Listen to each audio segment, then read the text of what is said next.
Right, Ben. Sorry, what I've done is I've taken your spec back. I'd turned the video off and I've taken it back to the way it was, so I can just click that order from the start and show you exactly um, well the other side of the coin and why the order's disappearing. Hopefully this isn't going to be too slow because I'm rendering and I've got the video going. So right, so basically now what happens is let's set an order in here, right? So let's drop an order. So you Order you see on pending. the default spec, what's happened is the order's appeared, everything's fine, but on yours, there's nothing showing that. Now, it's a combination of two things. Now, firstly, on the spec, you don't have, like I've shown you before, you don't have the account type lookup showing. So let me just show you something. If we go to the account type lookup, I'll set that back quickly. Uh, Sorry, let's just put the account lookup so we can see what account that the DOM's currently looking at. You see, as soon as we put it there, what the DOM's doing is it's actually looking for orders on demo amp. This account, yeah, demo amp, and that's why we're not seeing any orders. Um, and the orders on Sim 101. Now you probably ask, well, why the hell's the order gone to Sim 101 when if demo amp was selected in the background? The reason for that is because if you look a little bit more closely at your spec here, um, so one of the other things in terms of like submitting your orders on the ladder, you define these actions, and I had a couple of default actions defined, a buy action and a sell action. So for the bid column, we've got the buy action defined. Now, by default, this buy action is set up. This is all default, but this I think you've changed slightly. So on the buy action, by default, this is actually turned off. There's no static account. And what that means is if it's not static, it means that the order will be driven by whatever's in the lookup on the DOM. So if I turn that off, right, so that it's not static, and I submit the order, we see it now, Order and that's pending. because when the action is now submitted as a dynamic account, which means that it knows to use this. Whereas the static action, which you change it to, is basically a means of actually configuring configuring multiple columns and actually specifying a fixed account and then and attaching a static action to it. So I hope it doesn't sound too confusing, but essentially,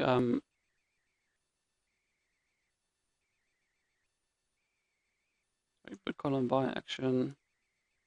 So when you define that now, what you're basically saying is that for this particular action, I want it always to submit an order to Sim101. That's the nuts and bolts of it. And by defining that and specifying Sim101, it means that every time I fire that action, which is when I click this now, it's going to fire to Sim101. So what was happening was, um, it's going to cancel that, was essentially it was because it was static, Order it's canceled. um, it's firing the order and it's sending it off. You see there when I Order sending it off to pending. similar one, and because this is the currently viewed account, you're not seeing it. So yeah, the two things I would, using the first video, configure this so you can see what account you're currently looking at. It'll probably help, and then decide if you want to actually have that static action or not. So you can switch that action back to dynamic, um, and that will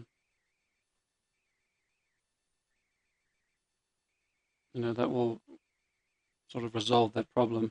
I mean, there's two ways. You can either take the action, set it back to dynamic, so it will always be driven by the lookup, whatever's in the lookup, or you can maintain the action as static and just have that lookup, available like how it's done in the previous video, and just ensure that your DOM is always set to Sim101, so that if it always submits to Sim101, then you're going to see it. So that's why the order was missing. And then the second thing is the appearance of the order. It looks a bit shoddy down there because the square is a bit small, and the reason for that is because the rows have been shrunken quite a bit, and there's a deflation factor on the square outline here, which is based on the surrounding cell. And with the rows being so much smaller, you just need to adjust that slightly. So what you want to do is you can shift click that order column, go to the type properties, and then you just go to this deflate over here. So the top half is limit properties, and then the bottom half is related to the stop. Now I just put in a 1 there. and it's gone right up, but I'll put back to default what it was so you can just see. So by modifying the deflation amount, it will actually change the size of that. And if we set it back to 0, that means no deflation, and it means the entire size of the cell. The reason it has 5 deflation on the default spec is because you can see I like the order to be just slightly smaller than the cell, so it looks like a little brick. And because the cell is much larger, because of this row height, a 5 deflation is not very much. So, it gives that small edge there. But when you're working with such a small row, a 5 deflation is a huge amount. And, it's compressing your square to be too small. So, I mean, you can play with these settings, and, there you've got it back to 2. And then there's a lot of other settings here. You can change the colors, the borders.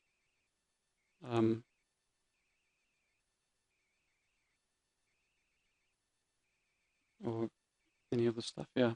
So, yeah, hopefully that's going to be helpful, man. I hope I haven't gone on too long on this video, but I'll probably start doing quite a few more of these and going through a whole bunch of basic options and stuff, because I can see, like, just looking at this example, how things can get quite complicated in some of the settings. Anyway, man, yeah, I'll speak to you on email, and if you've got any questions, just give us a shout. Cheers.